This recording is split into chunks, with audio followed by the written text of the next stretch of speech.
Freight class is determined by the NMFTA, and the freight class is usually, there's three factors that come into freight class.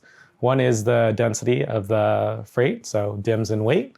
The other two is the stowability of the freight, so how easy is it to move and stow. And the other one is insurability of the freight. So, is it a fragile item? Is it durable? So these things help determine the cost of a LTL shipment for most carriers. With rates from carriers, the main thing that they require, once again, is origin zip code, destination zip code, freight class, and weight. So a good way to determine the freight class of a LTL shipment is by knowing the density. So knowing the density of a shipment, which is the DIMS and weight, you could actually calculate an estimated class. On the TMS, by putting in this information, the TMS will recommend a estimated class for the customer and or for the dispatcher that is trying to schedule the pickup. Another way to determine the freight class is also utilizing products like Fast Class through SMC3 and Class IT through the NMFTA.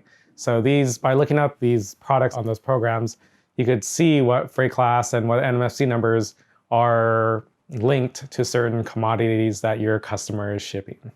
So the NMFTA are the ones that are responsible for determining the freight class for certain commodities. So usually they publish a book of NMFC numbers and freight classes that freight brokers or shippers could access to determine what the freight class is for their commodity or products that they're shipping. This information could be accessible through them directly or through products like Class IT or Fast Class.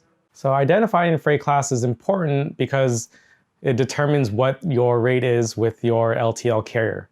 If you put in your origin zip, destination zip, and freight class and weight, and you misidentify the freight class, that will be a problem down the line when it comes to billing. Usually a carrier, as a shipment is in transit, they will sometimes reweigh the shipment to double check to make sure the rate that was quoted was accurate. And sometimes they'll look at the commodity and make sure that it was properly classed, whether it's the freight class or the NMFC number.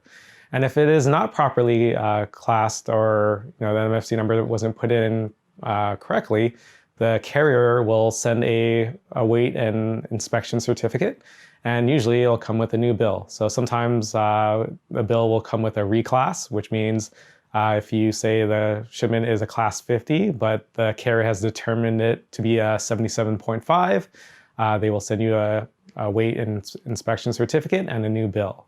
So by identifying the freight class properly the first time around, it prevents any problems between you and the carrier, and of course between you and your customer. Because when your customer quotes a shipment and puts in a class, they expect a certain price. But usually if there's a reclass, usually the class is higher, which means the price is higher, which at the end of the day, no one is happy with that result.